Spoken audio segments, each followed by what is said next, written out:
Ini salah satu warganya di Jawa Tengah yang mencari nafkah di Jakarta. Iya.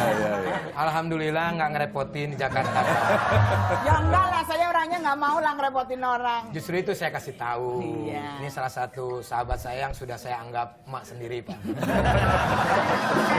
Katanya mau tanya-tanya sama Bapak, cuman malu. Katanya, itu nggak apa-apa. Boleh saya nanya? Boleh.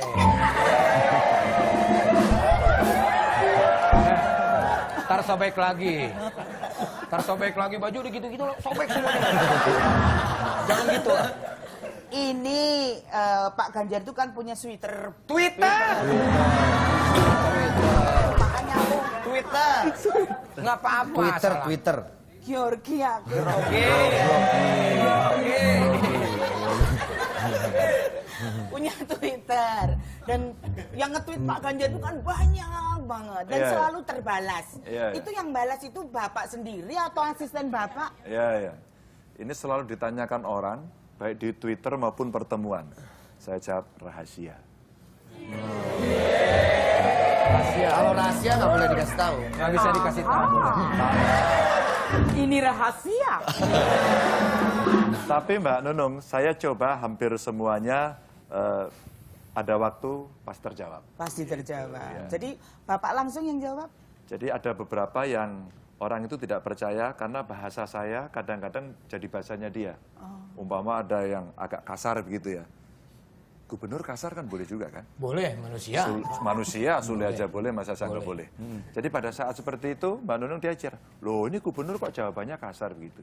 Loh, kalau kamu yang jadi gubernur, emang kamu kayak gini omongannya. Jadi sebenarnya di dunia sosial media saya bilang, profesi apapun yang masuk ke sosial media, ke Twitter itu, semua berganti profesi baru. Namanya hakim. Jadi seluruh orang yang masuk di dunia sosial media Twitter itu semua mengadili dan dia benar sendiri. Iya. Maka saya mengedukasi. Tapi saya kalau sudah tidak sehat menurut saya, sudah berlebihan, saya nggak mau jawab. Saya lebih banyak memanfaatkan akun Twitter saya untuk menjawab persoalan. Jadi saya menyelesaikan, maka seluruh SKPD saya di Jawa Tengah wajib hukumnya punya akun Twitter. Sehingga nanti dia bisa merespon langsung dan pasti dalam waktu 1 hari itu sudah terjawab. Jadi kalau nggak terjawab dilaporin saya di CC ke Ganjar Pranowo. Jadi saya pasti disuruh ngelihat begitu. Berarti langsung yang jawab Pak Ganjar. Ya, kita lihat ini ada respon Pak Ganjar terhadap pertanyaan-pertanyaan warganya di Twitter ya. Ini dia. Ada kurang lebih 450 Twitter. Banyak kan. Ya, nih. Tuh, Pak Ganjar berdoa enggak? Pertanyaannya Pak Ganjar kerja terus tapi nggak kaya-kaya, gimana nih Pak Gubernur? Ada jawab. saran? Ada saran nggak? Jawabannya Berdoa enggak? Oh iya itu. Oh ya, saya ingat pertanyaan ini. Ada yang bahas tadi itu. Jadi orang itu bicaranya kerja terus tapi nggak kaya-kaya. Gimana nih Pak Gub, ada saran nggak? Saya juga heran, kenapa pengen kaya tanya saya? Saya tanya, mau berdoa apa enggak gitu kan? Kalau cuman bicara begitu nggak berdoa ya. Usaha harusnya. Usaha ada doanya juga. Kan kita mencari duit, doa, Apalagi nih? usaha, ikhlas, tawakal gitu. Apalagi nih? Nih, Ganjar. dari siapa nih? Dari Oh ini menarik juga, ini saya masih ingat juga ini. Assalamualaikum Pak, saya mau kasih info jalanan sudah rapi atau rata, tapi kalau malam nggak kelihatan karena nggak ada garis jalan. Banyak yang jatuh. Ya. Nanti Jawab. digaris. Nanti digaris. Penggarisnya Penggarisnya lagi dipinjemin katanya. Pak Sule, Ya. saya mau sampaikan sama orang, itu kadang-kadang dia nge-tweet juga waktunya luar biasa, bisa malam sekali, bisa dini hari, itu jam berapa itu? 7:30 pagi. 7:30. Iya. Orang bicara seperti itu, kadang-kadang saya bilang, gimana ya caranya? Saya kasih jawaban-jawaban yang mereka bisa tidak menjawab formal. Ya. Kalau soal sebenarnya pekerjaan sudah dibuat, kalau belum ada batas jalannya, itu artinya sebenarnya pekerjaan belum selesai. Tapi kalau saya ngomong jelasin gitu kan nggak asik juga. Kepanjangan Kenapa ya, belum digaris Pak? Penggarisnya lagi dipinjam. Iya, berarti dia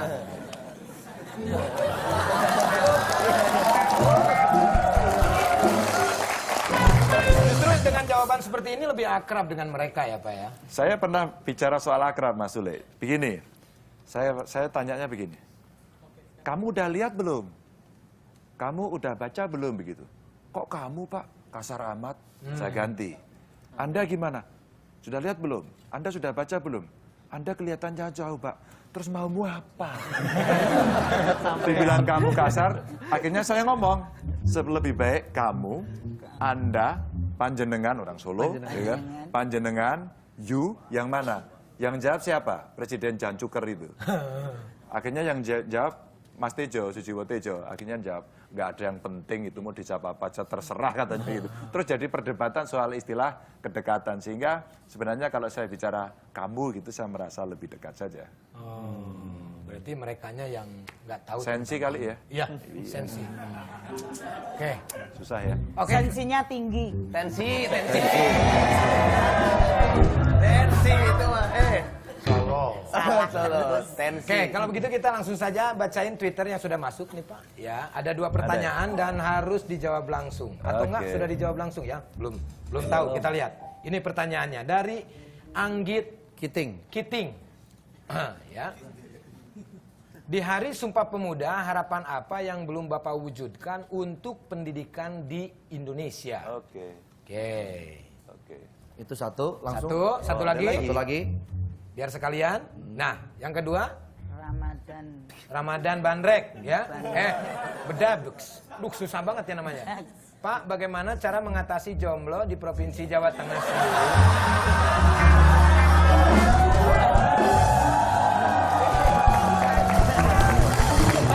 Indonesia. Ini yang teriak para jomblo kayaknya. Ayo Pak, pertanyaan yang pertama tadi. Tadi yang pertama apa? Indonesia di Hari Sumpah Pemuda soal apa yang pendidikan. belum Belum Bapak diwujudkan? wujudkan untuk pendidikan. Pendidikan. Sebenarnya kalau tanggung jawab provinsi itu terlalu kecil. Jadi kita sebenarnya hanya mendukung saja SD, SMP, SMA, SMK itu diurus semua oleh bupati. Perguruan tinggi diurus semuanya oleh Kementerian Pendidikan Tinggi. Provinsi itu hanya membantu saja. Tapi alhamdulillah Undang-Undang 3 tahun 2014 yang baru itu besok mulai 2017 itu seluruh pendidikan SMA SMK diambil oleh kita. Maka saya terobsesi. Jawa Tengah itu provinsi vokasi. Maka SMK yang ada di Jawa Tengah itu se-Indonesia paling banyak. Saya hanya keinginan apa sih yang belum, saya pingin anak-anak khususnya mereka tidak mampu bisa sekolah gratis. Saya baru mampu membuat 2 sekolah gratis. Dan dia boarding school, syaratnya dia harus lolos tes dan tidak mampu. Dan sekarang sudah kelas 3, insya Allah tahun depan ini mulai meluluskan dan hasilnya luar biasa. Ini yang saya kepingin sekali mereplikasi. Saya sudah ketemu dengan Pak Anies Baswedan karena pemerintah akan mendorong program 12 tahun untuk wajib belajar. Harapan saya mereka yang tidak ingin nantinya pergi ke perguruan tinggi, dia bisa masuk SMK. Dan ini yang mesti kita siapkan menghadapi MEA, begitu kan orang butuh yang lebih terampil. Gitu ya. Tapi sudah ada 2 sekolah ya 2 Pak, sekolah di Semarang dan di Pati, dan kita sebut sebagai SMK Jateng, dia boarding school, dia gratis, dia tidur di sana, belajar di sana, dan ketat. Ketat sekali ya. Berarti sudah terjawab. 2 sekolah sudah ada. Tinggal ditingkatkan dan dipertahankan. Kedepannya mungkin bisa lebih banyak lagi nanti. Ini yang lebih penting mungkin Pak di Jawa Tengah untuk mengatasi Jomblo. Pertanyaan apa?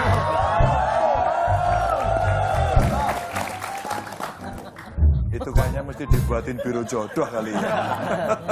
Apa perlu penggaris Pak untuk? Ayo kamu jomblo kamu. Tapi Mas Sule, saya sering dapat pertanyaan begitu. Mungkin dia sendiri juga lagi stres kali ya. Lagi jomblo kali. Yang nembaknya nggak dapat gitu. Ya nanti mungkin akan dijawab langsung melalui Twitternya Pak Ganjar ya. Jadi silakan yang bertanya tentang masalah jomblo langsung saja, jangan di sini ya.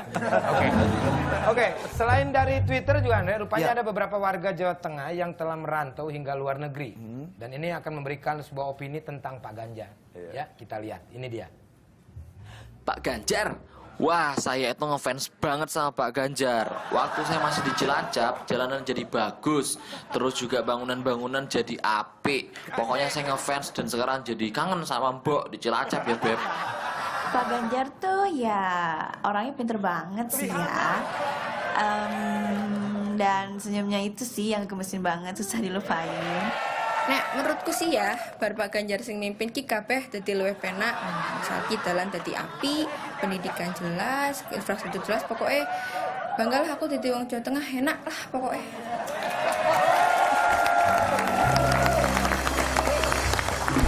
Gimana Pak melihat mereka yang merantau? Saya baru tahu ternyata Rihanna merantau orang Jawa Tengah ternyata. Luar biasa. Kalau nggak salah Rihanna itu di Jawa Tengah namanya Rohana ya Pak. Kanye sampai Kanye. Kanye West tuh. Gimana Pak pendapat Bapak nih barusan? Enggak, saya kira semua dari Hong Kong. Kalau di Hong Kong banyak kita. Oh iya kalau di Hong Kong. Jadi saya waktu ketemu dengan TKW-TKW di Hong Kong itu juga mereka bercerita luar biasa, Mas. Kita komunikasi dan kita terusin lewat Twitter.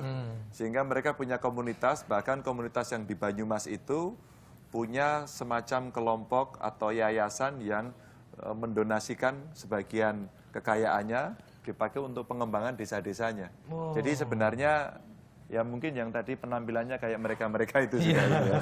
Dan itu diberikan. Jadi luar biasa. Luar biasa ya. Luar biasa. Dan mereka tanya kepada saya, Pak Gub, sekali-kali kalau datang kita buat perayaan di Victoria Park dan sebagainya. Tapi waktu saya ke sana karena kemalaman nggak sempat ketemu, cuman ketemu di kantor Konjen dan mereka mendaklanjuti dengan kegiatan-kegiatan yang aktif, yang konkret Positif untuk ya, masyarakat. sosial ya, luar Keren. biasa sekali. Keren. Berarti Bapak harus ke sana lagi dan mungkin kita bareng di sana Pak, ke Hong Kong. Maksudnya mau ikut gitu kan? Iya. Ya. Oke, Silakan, Re. Le, ini sudah ada Engger Dimas. Ada satu lagi anak muda Indonesia yang mengharumkan nama Indonesia Ya. dengan prestasinya. Langsung saja kita undang, inilah dia Bellatrix Manu Putih.